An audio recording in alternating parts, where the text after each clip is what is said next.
Gang Hang. Hey, everybody. I was sick last week. I apologize for that. My name is Matt Baum. And right across from me is my buddy Joe Patrick.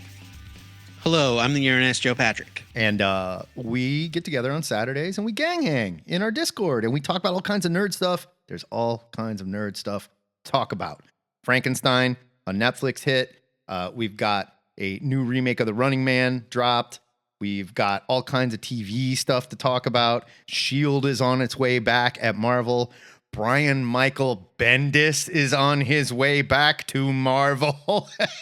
I want to talk about that. I mean, sort of, but yeah. All kinds of stuff. But let's get into it. Let's get some movie and TV stuff out of the way because I want to talk comics. Because we've got like some older names. Michael Bendis and Rob Liefeld are back in the news, and I want to talk about them. But first, Frankenstein, The Running Man. Who saw this stuff? Who's in it? How do we feel? What do we think? I saw Frankenstein last weekend. I thought it was amazing. I thought it was gorgeous. It's definitely Guillermo's magnum opus. Oh yeah. And I also thought, like, okay, this coming out the same year as Sinners. Are we going to have an Oscar fight of Frankenstein versus vampires? Better yet, are we going to have an Oscar fight where 3 or 4 horror movies are up for Best Picture?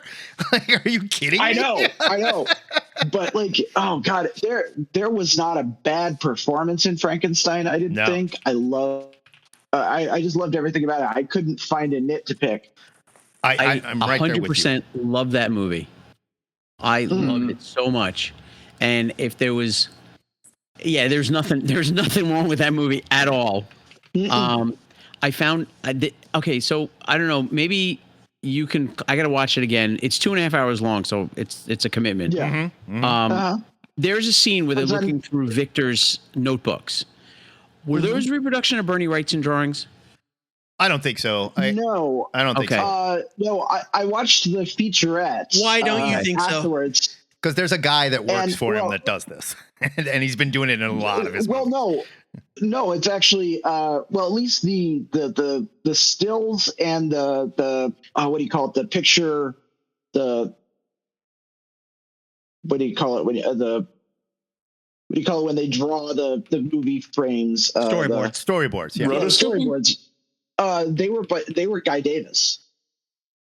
Oh no, I know those were, but we're talking. I think Frank, you're talking about the actual like anatomy picture. Bernie Wrightson. So for those of you that don't know why Frank brought up Bernie Wrightson is known primarily and just deservedly as the co-creator of Swamp Thing. It's like the number one thing anybody knows him for.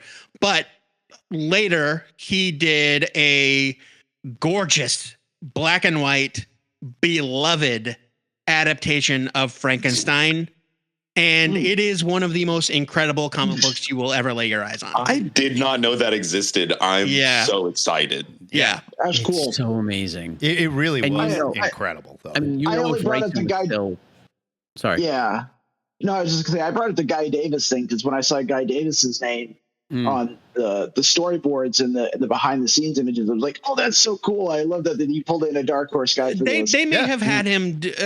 I mean, storyboards is one thing, and that's awesome. But these companies tend to have like production artists. Yeah. That are capable of doing works like that. But when you've got a guy like Guy Davis or like Bernie Wrightson that have already done that kind of work, why not use them?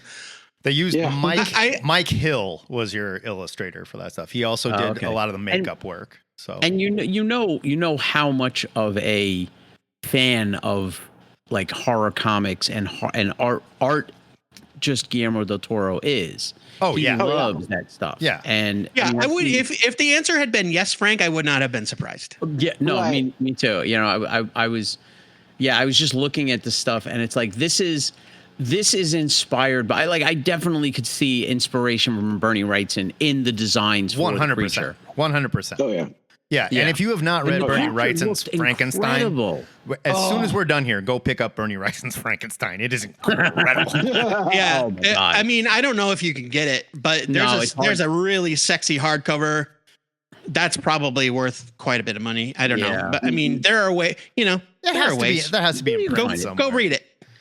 Mia Goth returns. So let's not spend too much time on any one thing because we've got a whole list of shit. I just want to say real quick, Mia Goth's costumes are wilder than the Frankenstein monster. Oh yeah, the feathers and shit. Amazing. She's dressed like a beetle. Shit, everybody. It's so wild. Hold on to your butts. It's John Literal. He just listens. He's always polite. He listens in. He'll be good. Don't worry. It's true.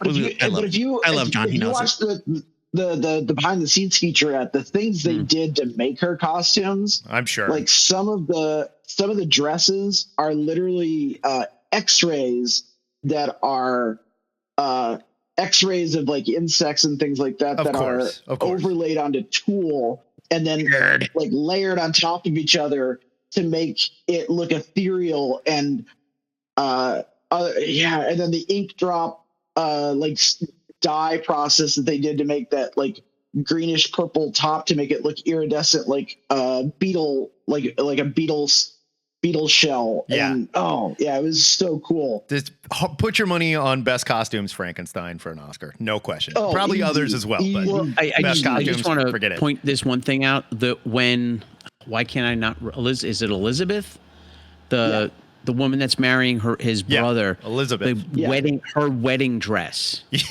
Wow. With the Bride of Frankenstein. Yes, totally. Yes. I was like, what? Yeah. And I thought we were going there. I thought we were totally going there. I was like, Me too. Are we going this far? Like, oh shit. Yeah. Frankenstein must watch. Absolutely excellent. 100%. 100%. So good to have Del Toro. So how was Running Man? You know what? I had a ton of fun with The Running Man. Edgar Wright is the perfect director to do this. And some of the criticism that I've seen, and I agree with some of the criticism, it is super campy. No question. Like it's camp as hell, which he kind of likes to do in some of his movies. But this one is it's like you are watching the way the network is telling the story. This is Fox News has taken over the world, right? And the network controls everything. There is a government, but the network runs the government, right? And everything is content, and you are watching the movie through the lens of the network, and you are also watching the Running Man watch the network watching you, right? That's how smart it is. Oh, geez. It's super intelligent. So you don't totally know. They want you to like blend sort of like, well, what is the network telling the story and what is the Running Man telling the story and where does that come together to truth and what is truth? I mean, really, truth is just sort of, we report, you decide, right? Like that's how it goes. And it was fun. It was smart. It does end differently than the book. And I think that's okay. So Matt, I have one question. Yes. I only have one question. Did Sub-Zero become regular Zero in the movie? No. Okay. And if I have one problem with it, I wish they would have leaned into the hunters a little more. I realize that is not part of the Bachman book. It's not. There was one guy who was the badass. Yes, of course. And there's a story about, I'm not going to spoil who that guy is. The actor that plays him, love him. But I wish was it a comic book or a regular book? It's a short story by Stephen King. One of the Bachman under books. the pseudonym of Richard Bachman. Yeah, it's one of the Bachman books. Cool. I wish they would have leaned into the campy Schwarzenegger 80s hunters just a little more. And like, this is one of those times, and it's not just me loving it, but like, hey, go hire some wrestlers. Just go hire some wrestlers. I saw was in the first one. So. Yeah, come on. I saw a funny thing online where somebody said, it's a shame, obviously they couldn't get Richard Dawson as the host of The Running Man, but if only there were other suitable Family Feud hosts to kind of carry over that thematic connection.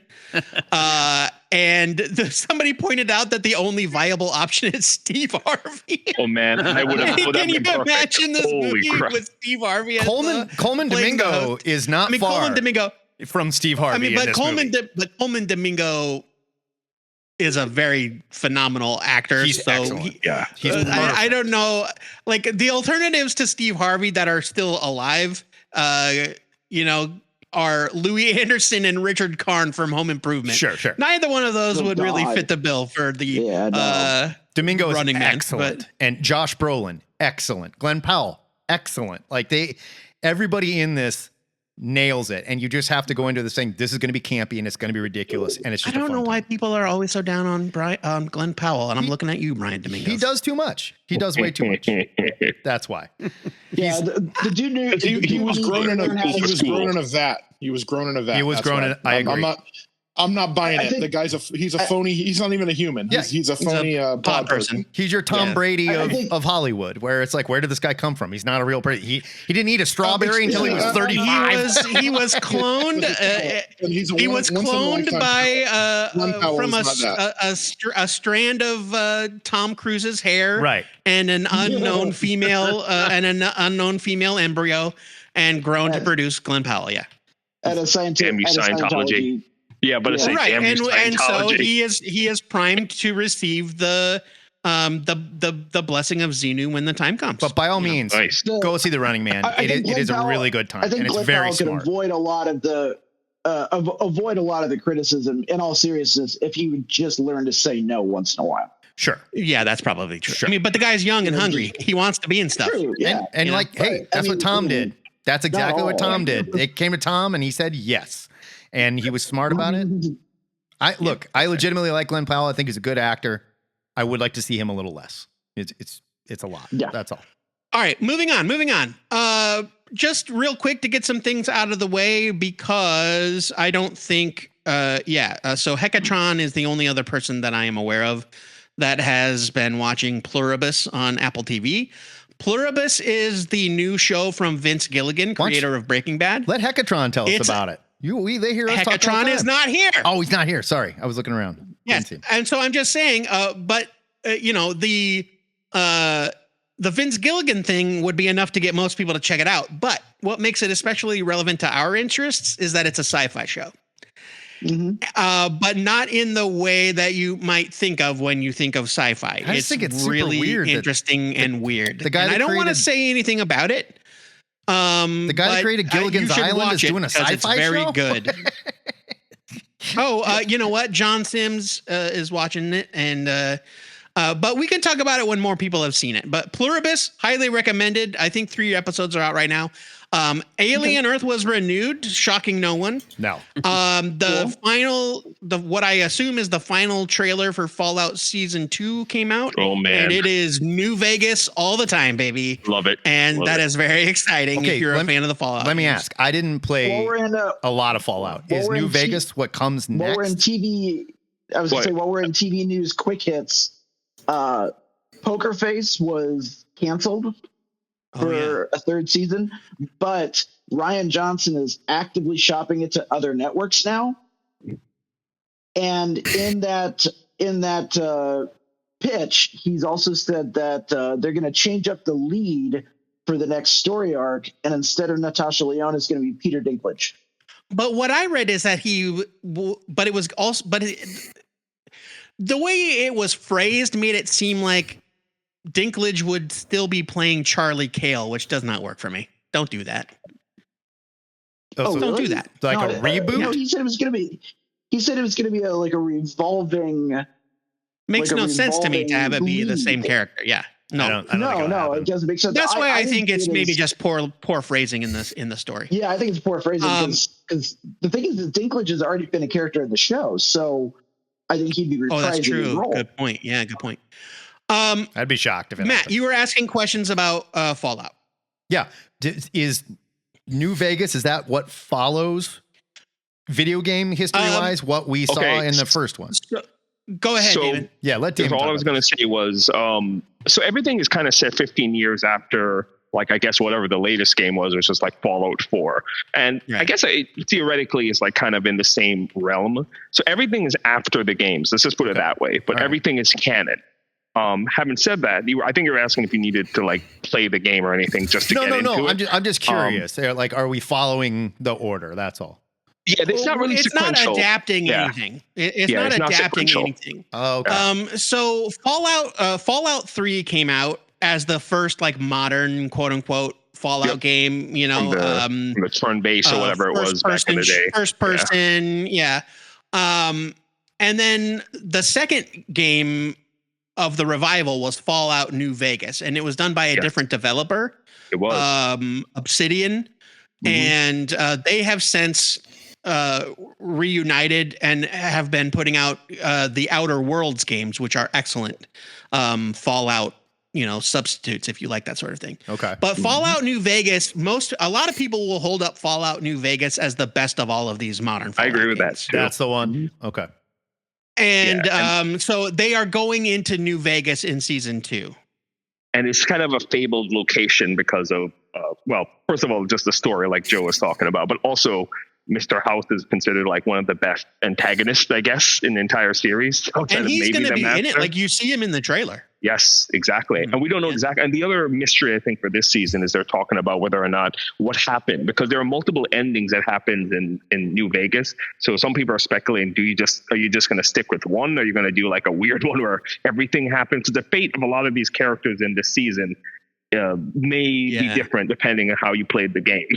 But the point is they may be trying to do like a catch-all. But either way, the team that's working on it, they're very reverent of the source material. So I don't think they're going to do it like, injustice. Sure. it looks Fallout really season good. 1 was a lot of fun. It was great. It was great. I really enjoyed it. Yeah. And it's one of those But things where New Vegas has things like a gang of ghouls that all dress like Elvis, and so they're in the trailer. They're in the trailer for Fallout season 2. Which is funny, by the way. That's actually an example because they weren't ghouls in the game. So something happened to them in the last 15 years that turned them into ghouls. Okay. So, stuff like that. So okay, that's new. And then the last little bit of TV news that I had is that Jason Aaron and Jason Latour's Southern Bastards is being developed for TV, which is notable because that comic never finished. It didn't finish, and it's an excellent book. It is so good, and I don't know what happened, and they're not talking. They're just like, hooray, it's coming to TV. I'm like, okay. You gonna tell us how it ends? Like, what? Yeah, I don't know. Maybe they're telling an original story just with like the Southern Bastards in name only kind of thing. I don't know. I don't know. But there's been no announcement from Image. Kind of like how the Preacher series was Preacher, but not really. But there's no announcement from Image. Name only. But Preacher at least finished. Preacher was at least a finished series. We knew where the series went, so we could say that's different, But they weren't adapting the series, is my point. I guess. They weren't adapting the series. I'm asking, has there been any news from Image that these two are getting back together and finishing the series? Because I didn't see anything. No, not to my knowledge, no. And how are we getting a Southern Bastards before we get, like, what was the Vertigo book he did? On the indie. Scalped finished. Scalped was amazing. Well, if you recall, Scalped was optioned in inactive development, and then it got stuck in development hell. Scalped was like they had a pilot that didn't get picked up. Yeah, that's what happened with that. And it was like they were making Scalped, it just didn't go anywhere. The meanest comic book I have ever read in my life. And I'll tell you what, I don't know if you watched Banshee or not, but get the show producers behind Banshee and Warrior. And I think they did a third show as well. Give them Scalped, and it will be so violent and so rad. Oh my God, I would kill to see that show. Oh, read Scalped if you haven't read it. Let's talk about Predator Badlands, because I know that there was a lot of interest in discussing that. I'm going to mute because I'm about to see that movie literally in 5 minutes. Yeah, same. All right, we'll try to be brief. Jim, you've seen it, so Mike on, buddy. Who else has seen Predator Badlands other than Matt? I haven't. What? You haven't? No, I haven't seen it yet. No. Son of a bitch! I thought you were going. I had time to see one movie, and it was The Running Man. Oh shit! Yeah. Poor choice. We will table Predator Badlands. We'll table Predator Badlands until next week. If you want to talk about it, go ahead. Talk about it. I'm fine. It's fine. No. So look, what are you gonna spoil? I'll say this. Like, the part yes. I think it's definitely a movie that is not what you're going to expect if you think it's going to be just a standard Predator movie. No, I know it's not that, but what are you really going to spoil? It's fine. Talk a about lot, it. actually, from There's my plenty. understanding. Yeah. Really? Like, Okay. don't test me, man. Like, if you want me to, I will. But nobody else. And then you're going to yell at Joe, Matt. We know how this is going to go. Else wants it to be spoiled. Yeah, I do have to be like, Joe, no, stop. Yeah, exactly. I see it happening. And me too, maybe. So. No, I'm saying we will table the discussion for a week and we will pick it up when more people have seen it. Fair. It's great. I will say this: Predator Badlands is great. Yeah, I saw Adam Savage on Instagram was like clapping and giggling. He's like, I just left Predator Badlands. It was so great. I love Dan Trachtenberg. It was so Adam good. Savage, the Mythbuster? Yeah, the Mythbuster guy. He loves it. Nice. Yeah, I follow him on Instagram. Yeah. He's great. Dan Trachtenberg, the dude makes good Predator shit. He does. And He's look, we reviewed the Predator Badlands prequel comic that came out this week. It was good. Dan Trachtenberg barely had anything to do with it, and it's awesome. So the movie is very, very good. It is unlike any other Predator movie that we've had so far. To be fair, which is a good thing. The Badlands It's a good prologue we both liked. The art was fine. It was fine. The art was dodgy, but the story was good. The story was good. Yeah. It seems a little weird to me they didn't. But the story of Predator Badlands is great. The visuals are great. The creatures are incredible. Man, yeah. It's a good time, you guys. We can gush about it later. I have never seen. Oh, wait. If I've never seen a Predator movie ever, should I watch this new one? Yeah. What? Let's hit the brakes. Zach, let's hit the brakes. You've never seen Arnold Schwarzenegger in Predator 1. Can I tell you, I didn't even know that Arnold Schwarzenegger was in the Predator. I have no idea about any of it. I'm going to blow a gasket May I here, ask, Zach. I have some homework. I'm about to All blow right, a listen, gasket. Matt's rubbing his eyes like he doesn't understand what's going on. Short answer is Zach, yes. may I ask a quick question? How Of old course. are you? Yeah. How old are you? I am 26. Okay. That might be. So Zach is from a different generation of people. He did not grow up with Predator. Matt Damon and I, we grew up in an age where like Arnold Schwarzenegger was king shit of the action movie box office. We grew up JD as video stores. Frank was around. Jim was around for that. And so I'm just listing all of the people in the chat that I know that are at least as old as us, and it's really all of them. Okay, all right. Zach. Let's not out everybody. I was literally raised in a Blockbuster. Yeah. Predator is a glorious 80s action movie. It's a little cheesy, but it is a ton of fun.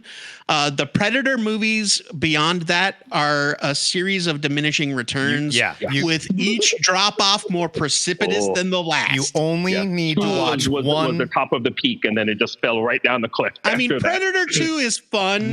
Because it's the Predator on Earth. No, it isn't. No, I think it was okay. No. I think It's okay. Predator 2 is okay, but it's not. No. I would not recommend it over the first one. Predator, time out. Predator Badlands, you can watch completely free of Hold all on. context. Let's back up real quick. If you notice, Danny Glover is just always getting too old for this shit. Okay, he was born too old for this shit. This is where I'm going here. Predator 1, which top 10 film for me. I'm shitting you not. Like it is in my top 10. It's a great movie. Excellent man versus monster movie. It's really well shot. The music is incredible. It's super violent. It melted my brain when I was a kid.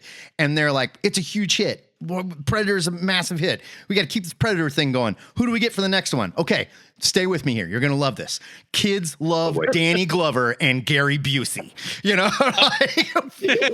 What? Listen, when Gary Busey got cut in half, I was cheering. He was awesome. Look, man, but I mean, consider that Danny Glover was part of one of the most beloved action franchises of the 80s. And that's all. I'm not saying he didn't work in Lethal Weapon. I'm saying I'm not saying Predator, he dude. wasn't. He's not exactly who I would consider. There is nothing about Mel Gibson's partner that I was like, man, I'd like to see that guy fight an alien. No, you're right.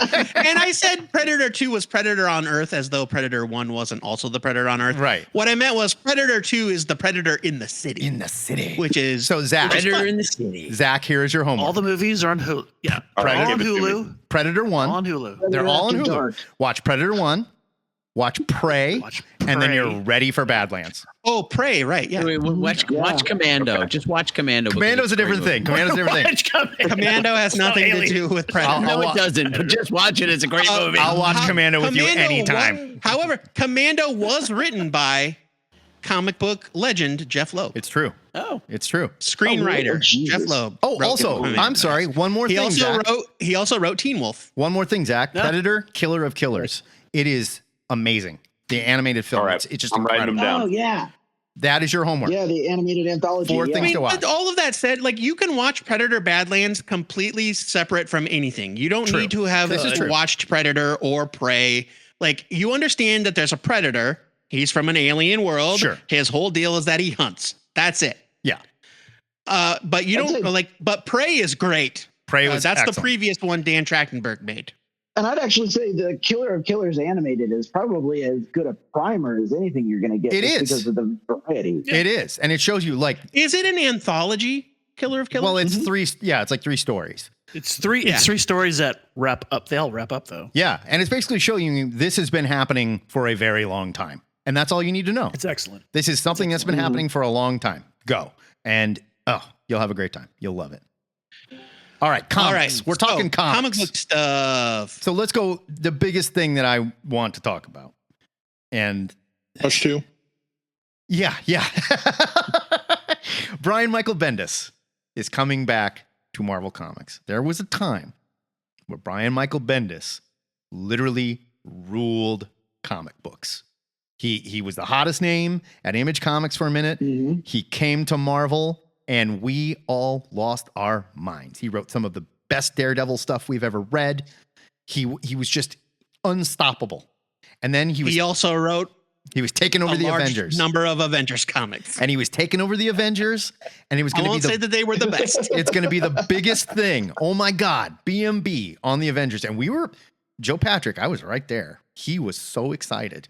He was so into it. This disassembled shit hit. And we were like, oh my God. That's a lie. Oh, at first, he was so No. excited. Do not listen to him He when was he's so painting excited. a picture of my past. He's telling lies about me out of school. Brian Michael Bendis wrote some amazing stuff. I mean, I was excited for Bendis to take over the Avengers. Yeah, here I am lying about it. Yeah. But Avengers Disassembled is not a good story. Turned out not Sorry, to be a it's good not. story. Started like it was going to be a lot of fun. We were all like, oh, wow, hey, cool. But it did lead into the new Avengers, which at first, you got to admit, New Avengers I enjoyed. we all liked Yeah. it. Mhm. And then it went to a place. And we started to like see the Brian Michael Bendis formula. It stayed in a place for way too long. Because at first, Yeah, everybody yeah. writes with some kind of formula, right? Like Jed McKay writes Moon Knight with a certain type of formula, and we all love it, and it's great. Mhm. Brian Michael Bendis' formula became more and more apparent. So Brian let out a heavy sigh. I would like to hear what Brian, how Brian Now categorizes. he's that coming back.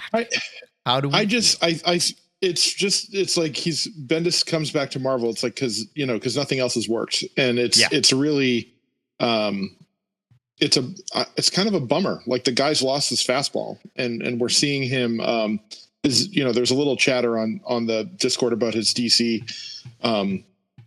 failure, I guess, to leave an impact. Like, how do you go there and leave no impact other than something that most people don't like? The John Kent aging up.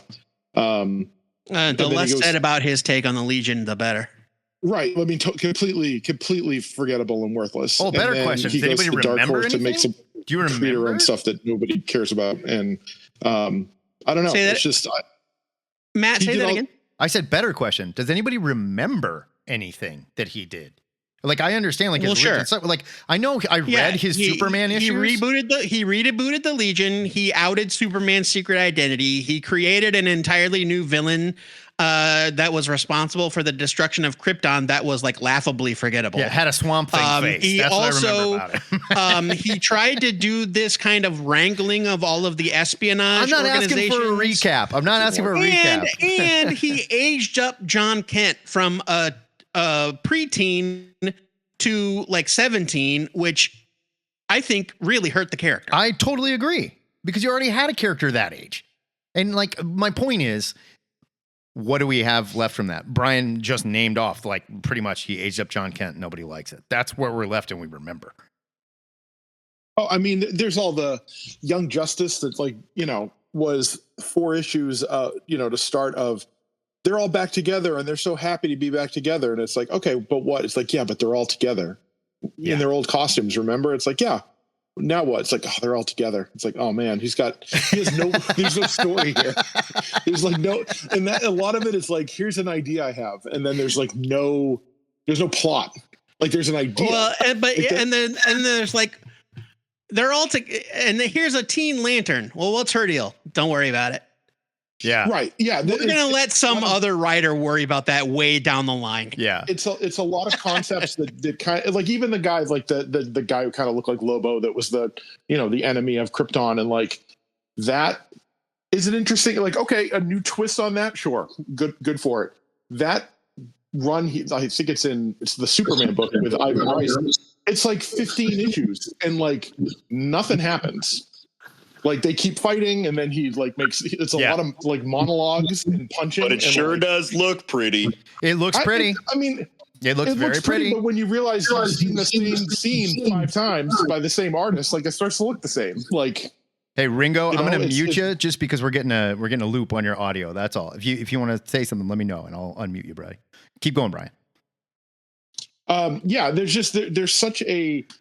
And I know, I think it's all bad timing with, COVID and lockdown and lunar and like all these things happen at the same, and, Dan DiDio and sure. Like it's like, cause I think was it 2018 when he started, and like, as things are starting to get cranking, it kind of all falls apart. And then he takes all his books to Dark Horse, and it just, I don't know, like the announcement of like, he's going to come and write Avengers again. Like, it fell flat. Sure. I think it fell kind of flat. Well, I mean, he's not. That's just it. Is that he's not writing Avengers? He's not taking over anything. He's not launching anything new. He's writing a backup story in Avengers 800. Right.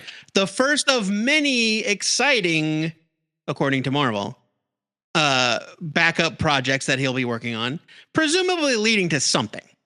But right now they're making all of this hay about Bendis coming back when all it is a backup in somebody else's comic. Yeah. One. Two, when we look at what he he's written everybody there, right? He did his time at Marvel. He did the Avengers. He's done a bunch of Spider-Man, which is, better than most. He did some forgettable X stuff for way too long. Some very forgettable X-Men stuff. Yeah. So let me ask you this. What else is there? So the one thing I would argue, other than maybe Daredevil and Ultimate Spider-Man, I would say almost everything Bendis did at Marvel was too long, and that was the problem. Don't disagree. Yeah, I don't disagree. I agree with you.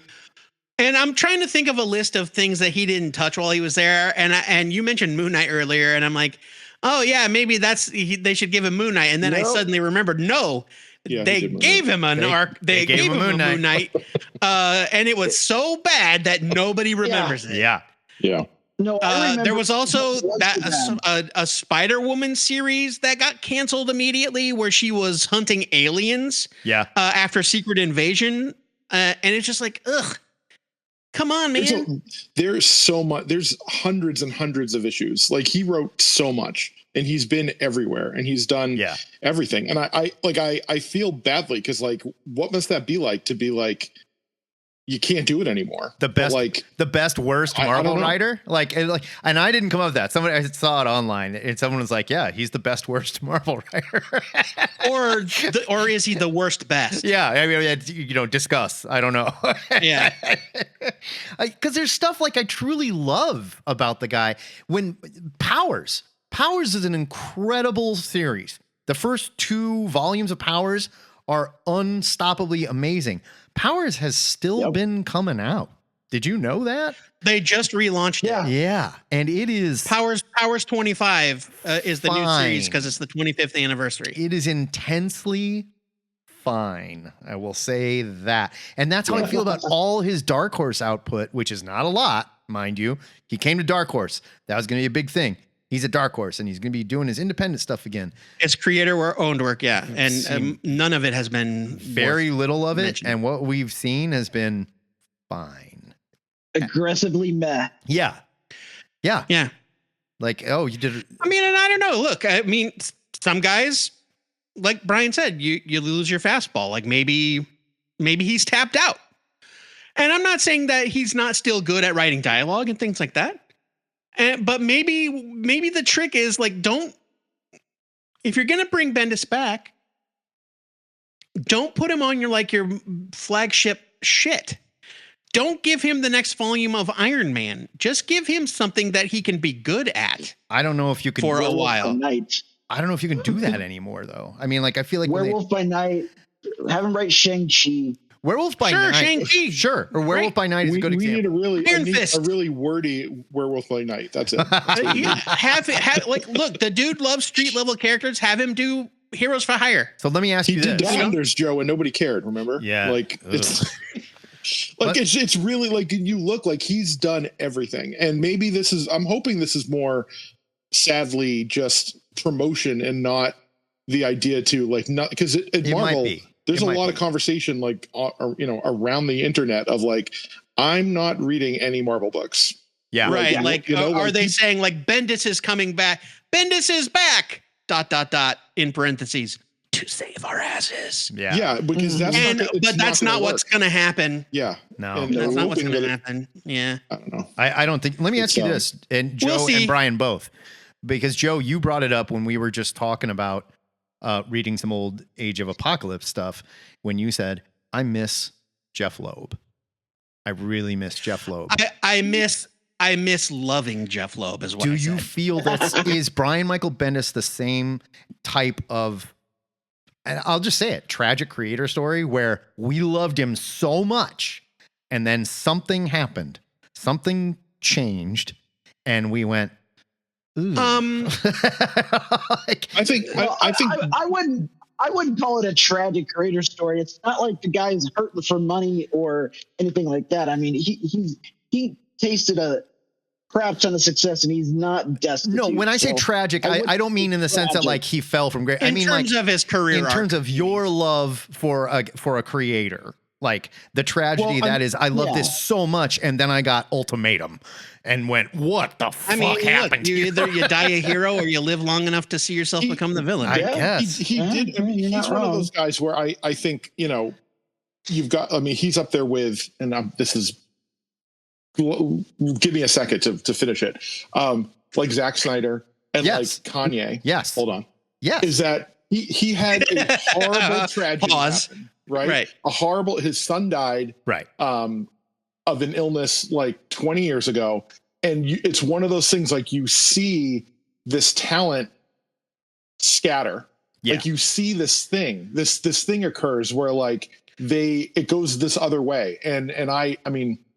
The other one, I won't go talk more about the other people, but like it's one of the, like, I remember reading his stuff and he was good. And like, at the time, we were talking about it. My wife is reading these things and she's like, is someone talking to him? Like you could see it in the work, like Ultimatum is after that. Yeah. Like these things start to happen where he stops writing thoughtful books and he falls into that. Well, what do you want to draw?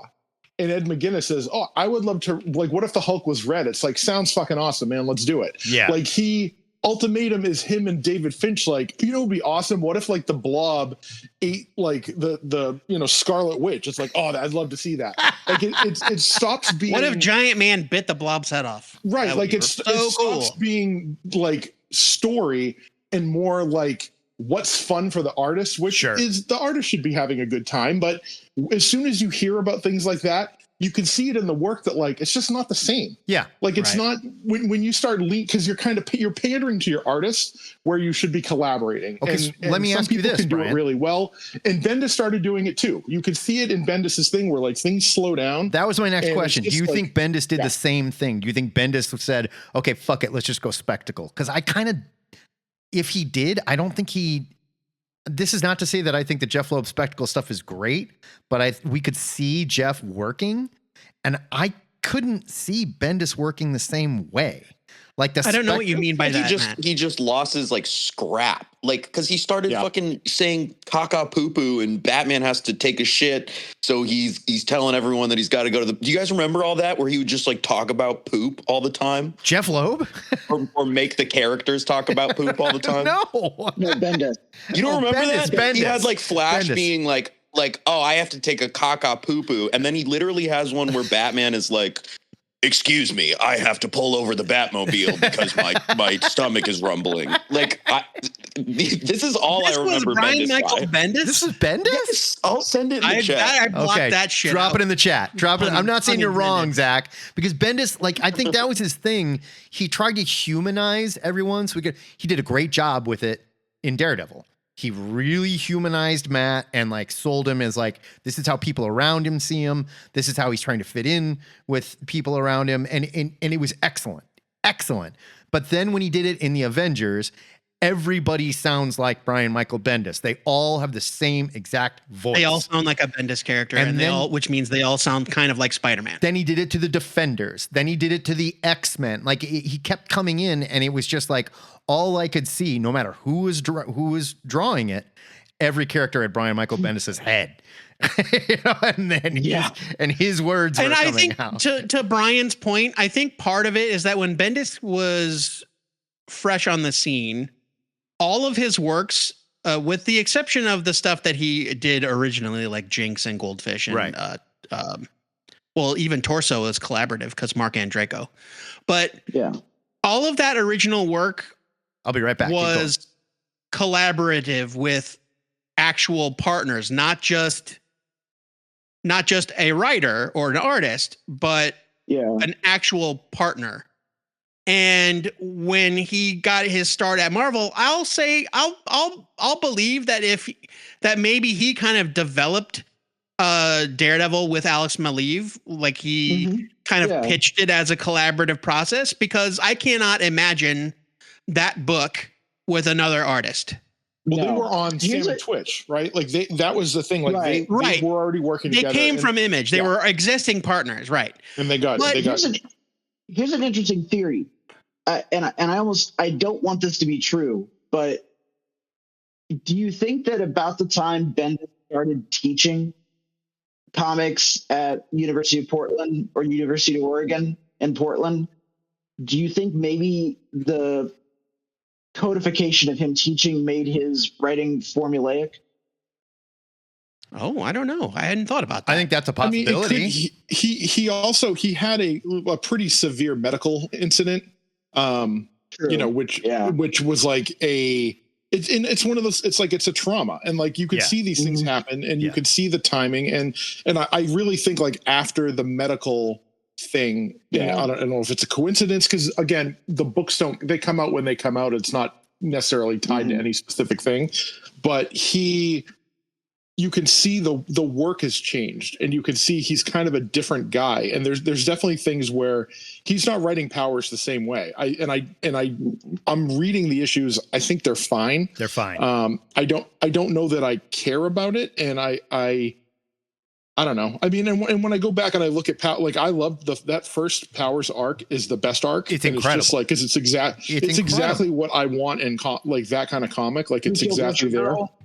Yeah, and it's just like Girl was the best. Incredible. And then there's like little arcs and as you go through, it's like, oh yeah, like I was kind of flipping through and seeing again, like, oh, that one was okay, and that one's all right, and that was like the one with like the super team and like the murder, and like they're kind of just okay, and it's like, oh, was this kind of like a bamboozling? Like it was still good. It was still good, but I it's think good, but you know, like it doesn't hold up as well Yes. as like the first one does. just And like it's kind of JD that, said, like, I think it kept going, and that was the problem. Like I don't know that he knows when to shut it down. Like if that Powers was a standalone, here's the first story: who killed Ultra Girl? I can't remember her name. Retro Girl. Yeah. Who killed Retro Girl? And that's all we ever got, and it stopped. It would still be celebrated as like, this is this amazing story, and look at what Oming and Bendis did. Love it. But they've made it impossible to care because it just kept going. And like they never had that same great idea again. And I think you can say all same. the FBI stuff and like Yeah. I don't know. It's hard. Like you don't want them to write don't write something you don't want to write. And that's, he's such a on paper talent of like the guy knows what he's doing. Like I've read the script book for Powers a million times. He's like an excellent writer. And his course, he does that, the words and pictures book. It's a textbook of how to make comics, and it's exactly. And he has all his collaborators work on it with him. It's amazing. It's like it is the perfect example of this is how you do comics, and it's so easy, and just follow these steps. And so, Mark Stern points out something in the chat that I think you can also apply to Jeff Loeb. It just in a sadly different way, but. During his rise, Bendis's family grew. Yeah. They adopted a couple of kids. Sure. So he became a dad.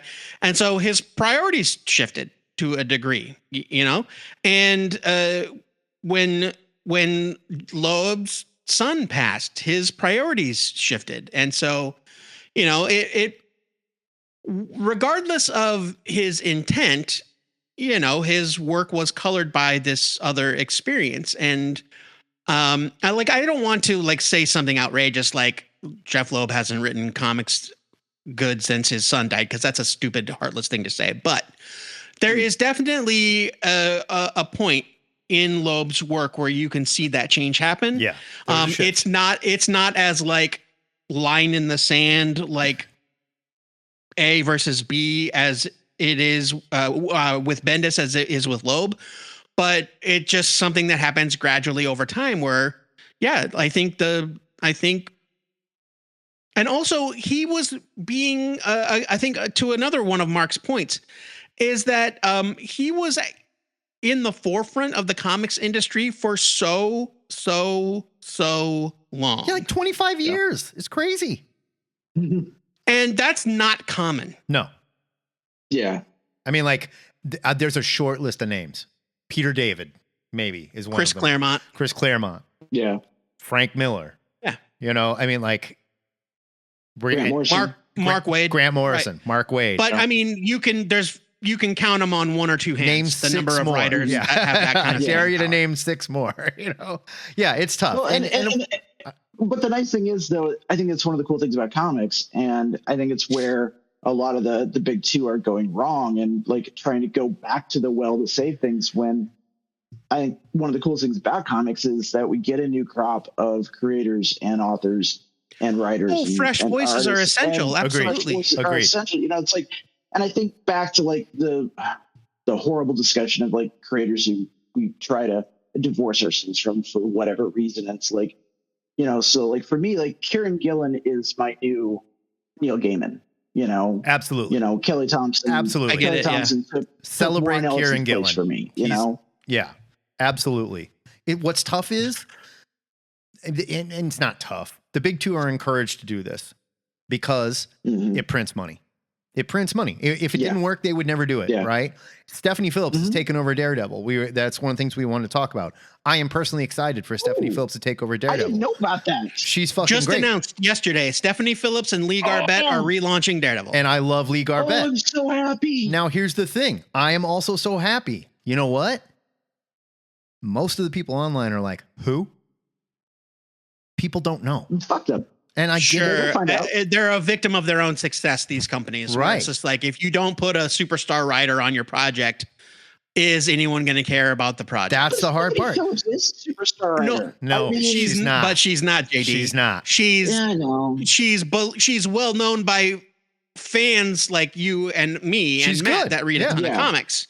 We recognize her as a quality writer, but she is not even Kelly Thompson. She's not famous. I think Kelly Thompson, if they said Kelly Thompson's writing the new Daredevil book, I think there would be more attention on it. But even Kelly Thompson is not going to bring in the same kind of attention that, say, Brian Michael Bendis would, right? Or Kelly Thompson's lack of outside recognition is by design on her part, because She No, that's true. famously made sure, a point of not appearing at cons. I think the point, of course, does not appear. But even that, visually appearing anywhere. at cons and shit like that, even that is going to float you a certain, to a certain height. Big Two are still celebrating things that were happening 25 years ago when they were selling way more comics than Kelly Thompson ever fucking sold. Period. End of line. Yeah. You know, I mean, DC should get down on their hands and knees and thank the gods above that Mark Waid has not lost a step. Yeah. Truly. Because we would be having a way different conversation. Truly. And also, look what Mark Waid is. I think it's really smart the way that DC is, like, Mark Waid is steering the ship and he's doing it, no question. But look what DC's doing. They're going, Josh Williamson. Look how great this Josh Williamson guy is. He's pushing KO. I was actually going to call it Jeremy Adams. Jeremy Adams. The Mark Waid, Joshua Williamson combo reminds me of Ed Brubaker and Matt Fraction back in the. Ooh, that's a good. That's a good comparison. Yeah, definitely. Yeah. And if they were to say that Ed Brubaker is returning to Marvel, I would be way more excited. Way more excited. Yeah, I kind of agree with that. Or Matt Fraction is returning to Marvel. Fuck yeah. But guess what? I mean, Ed Brubaker's name, nowhere near as big as Bendis's. It just isn't. No, it's true. But and so, like, I think that to Matt's point is that these companies have done such a good job turning some creators into image founder level rock stars. Maybe not image founder level because we know that the audience is way smaller. But I was going to say Bendis did a good job of making himself a big name. Oh, without doubt. They've turned these creators into such big names that now if you don't have a big name on your project, you're not going to get the same amount of traction as you would. Like whereas there is a much smaller percentage of readers like me and JD and Brian and that are like, oh yeah, great, Kelly Thompson or Jed McKay, or whomever, Jeremy Adams. Yeah. And I just wish, but like DC, for all of the guff I give the guy, like if it wasn't for Scott Snyder and his writing program at DC, there would be no James Tynion. This is true. Yeah, it's true. And so not just James Tynion, there's a list of people that would. Well, also they're doing what we're talking about of like Scott Snyder is really connected to all of the All In and Absolute stuff and everything. Yep. But they're kind of just letting him be like an idea storyboard promotion guy without having death metal happen again. And like that seems like the way to do it, of like, hey, we have this name, but then we're having Mark Waid steer the ship and we're having Williamson steer the ship and we're getting this cool team of creators and everything. Snyder still gets to steer a ship though. And guess what? His ship is selling more comics than anything else at DC right now. That's absolute fucking Batman. I mean, and they're letting him do something that he's actually good at rather than just throwing him on whatever. That's and we see that with so many writers of like, you give them a project that's not for them and it's going to fucking suck. Yeah. But if you give them a project that's for them, it's still going to be fucking awesome. Yeah. I mean, I think I said it a couple of weeks ago, but like the major problem with Marvel right now is, we talk about the books that are selling, and the only one that we really point out that we like at Marvel is Jed McKay's Moon Knight. Yeah. And the fact that we say it like that. PKJ's Hulk too. PKJ's Hulk is great. Jed McKay's Moon Knight. Yeah. PKJ's Hulk. But we call it Jed McKay's Moon Knight. We don't just say Moon Knight. That's true. We say Jed McKay's Moon Knight because all of the books I think about at Marvel that are so great are piloted by singular voices that are like, you can't see it. It wouldn't matter what they were writing, right? Like Rainbow Rowell's She-Hulk, right? Yeah, Matt Fraction's is an example, right? Yeah, and those great books, and it's like we haven't had those singular voices, and they keep trying to do like this there's a reason. writer's room. There's a reason, like, JD. They're trying to pilot the X-Men books like a TV writer's room where Brevoort's the showrunner. There's a reason, and it's exactly you're, what you're saying. Yeah. It's two different business models, and one business model pays creators better. DC pays more, first of all. They pay more, their royalties are better and shit like that. Marvel runs like an IP farm, and they run like an IP farm because guess what? Disney is an IP farm. They're the biggest IP farm in the world. And that business rolls downhill. Disney is a law office that owns amusement parks. Exactly. You're right. Yeah. I think, it's not that these kind of group offices, these, not hypothetical is not the right word, but like metaphorical group offices, like the Superman books and the Justice League books and the Batman books, like they also have group meetings and group planning sessions. And that's been happening. Like you can read stuff about like the planning of the death of Superman. Like they've been doing it for decades and decades. Right. But there's not just one. There doesn't seem to be just one voice. That's kind of like, and they're not like literally. Well, Brevoort's not the one voice at Marvel anymore either, though. So that's not fair. Well, he is the guy on the X-Men. He's the one voice on the X-Men IP. Right. He's the one voice on the X-Men. But there is no one voice. Said on X-Men that like for a lot of the books, like Jed McKay's book, the reason why Jed McKay can do that book and all the other books that he does really well is because Brevoort's basically plotting that book, and McKay's just scripting what Brevoort gives him. Yeah, fun. Yes, for real. Yeah, which absolutely. That's the death of. To me, that's the death of comics. I mean, that's as an editor myself, that is anathema to our job. That's not, there was you don't write as an editor. In the early 2000s, late 90s, early 2000s, a lot of hay was made about the idea of editorially driven comics. Right. Yep. And there's something to be said for that. All comics to an extent are editorially driven, but this is editorially driven in like an almost literal way. Yeah. And people kind of forget that was a huge criticism of specifically Marvel, the X books, and like with back when Bill Jemas was in charge, Bob Harris. Yeah, exactly. And they were like steering the ship. You've got all these wonderful creators and they're not allowed to create. Yeah. Yeah. And if it wasn't for all of the shit that Bill Jemas gets as the publisher, if he didn't take over as publisher and then let Joe Q go crazy, we wouldn't have seen stuff like Marvel Knights or X-Statix or Daredevil. That was Daredevil. Bendis' Daredevil. Yeah. That was Quesada. Yeah. Brian Michael Bendis, period. Joe Quesada brought Bendis on. The ultimate universe in general at all, full stop, would not have happened. Yeah. And so, if you've got an editor that understands the creative process or knows how to get out of a creator's way, that's different. Well, but if you've got a guy that, I don't mean to like put words in Brevoort's mouth, but if you've got a guy that seems like he's always wanted a chance to decide what the adventures of the X-Men are, and now he gets to. I don't think that's it. I don't think that's it, though. I don't think it's what he's doing. I think it's the difference, just like what you said. One is farming creativity and farming, like editorial, literally farming creativity. Let's have fun, but stick to what we're doing.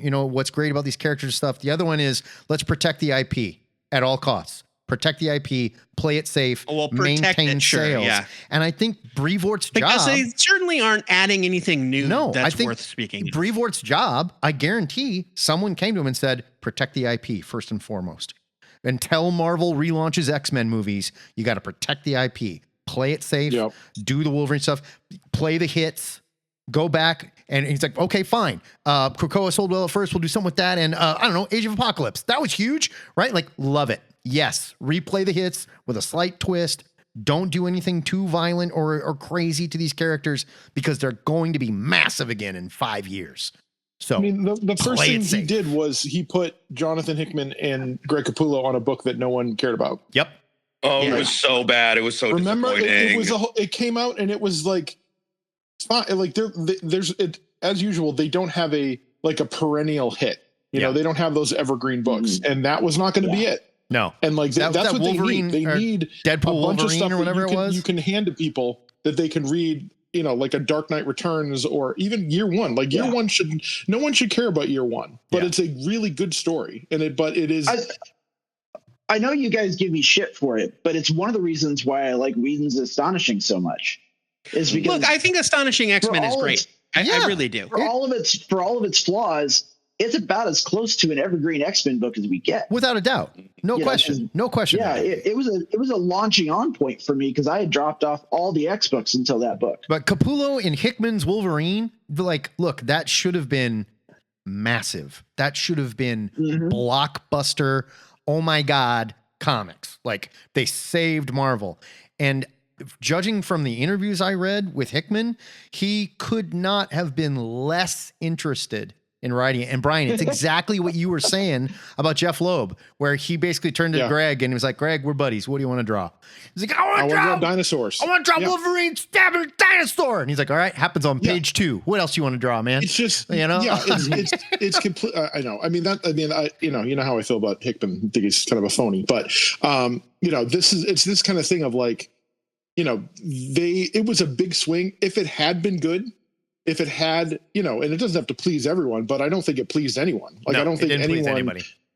No one has it on their shelf and they're like, you know what? I'm really glad I have this Wolverine book on my shelf. Like, nobody. I'm really glad that I have I spent $40 on the hardcover of Wolverine Revenge. Yeah. Nobody did that. And they're not going to look at it in 10 years and be like, man, that was so good. Like, they're not rereading that book at any point. It's going to sit in their long box or wherever, and then that'll be it. And if it had been good, it would have been it was like, that was like your dribble single to first. You know, like this is the big launch, and look at, you know, I know you think we blew it with Krakoa. Here's Jonathan Hickman, and it's like a sputter. Yeah. And do you guys think that that Marvel is going to follow Disney on the AI thing? Did you see what Disney is doing with AI, where kids can they're going to be able to generate their own movies, so they can be like Frozen 4, Attack of Wall-E, and this, and then it'll make it. And Marvel has suspiciously not renounced AI like DC has, and I'm terrified that they're gonna follow Disney Plus on that. I don't. But it'll just be something that user has, right? It's not like it's going to be out no. I don't consumption. think that happens. I think this is flash in the pan reaction to, hey, Sora got a bunch of money thrown at it. Let's see if we can get people to throw money at this. It's bullshit. If they follow the protect the IP and the this is going to make us money and everything, like, I mean, it'll make them money. I don't know. They might try brainwashing kids. It'll make them money in the meantime, but it's flash in the pan. Look, think of it this way. Yeah. ChatGPT, right? The most successful AI company there is. Yeah. They just launched a new press thing with all the bullshit, and they've got all these new commercials. You know what's not used in any of their commercials? AI. There is no AI in ChatGPT's latest commercial blitz. You know why? Because they know that is bad for their brand. They know that.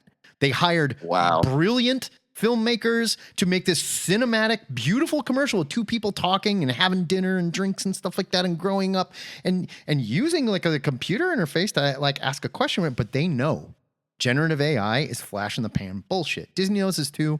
They're trying to make a little money off something. It's flash in the pan. That's it. Bullshit until it's not. Though. Yeah, but we're nowhere near like it. Eventually, the AI will become convincing enough that we'll be. We've been saying that for how many years? We'll have a hard time telling it apart. Yeah, I'm not worried about it. I'm really not worried. This is a complete aside, and I'm sorry, Zach, but hold on. Tommy wants to say something real quick.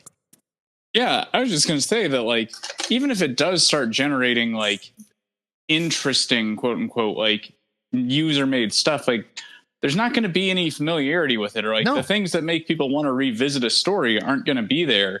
And it's just going to be like when you put your kid's face in a baby book, like one of those storytelling ones. Right. I want to see Olaf fight the girl from Brave. You know what it is? It's not. It's nonsense. You know what it is? And meanwhile, that's cost 300 gallons of water and like God knows how much computing power, right? It's just not going to be anything that stays. No. And I don't think that's ever going to be there with AI generated stuff. Yeah, I agree. I don't think it's ever going to be an instance where they don't make their own comics anymore. No. But I can see I don't know, marvel.com/AI where you can go on there and they're going to have make your own Marvel comic. Yeah. Yeah. They're going to have prompts that are already almost like choose your adventure, right? You can do that and you can see, and it's in the style of, Mark Silvestri. It'll also have guardrails on it because it won't be like, I want to see Wolverine decapitate my 7th grade teacher. Regardless of all that, let's say they lean into it. Yeah, let's say they do lean into it and they go, we're going to save money and we're tired of paying creative. We're making AI comics. You know what you're going to get? The best you're going to get is a Wolverine Revenge. That's the best you're going to get. I'm dead fucking serious. I'm dead serious. I think that's giving it too much credit. Where it's just like, okay, here's your soulless, pretty comic book. There you go. Can you relate to it? Because AI went out and went, Deadpool, he was a bad guy, but now he's kind of a good guy, but still a bad guy. Got it. Here he is in the 90s when he was most famous. Like, what is this fucking comic? But I mean, at least that book, for as throwaway and cash grabby as it was, is the product of actual talent. I'm not saying it's not. They just, I'm saying and Capullo drew the hell out of it. He drew the hell out of it. Hickman half-assed it. Yeah. So I want to. Hey, I gotta go. As we close out, Joe, as we close out, I gotta go. I'm getting yelled at, so I gotta bail here. I know. So just hold on.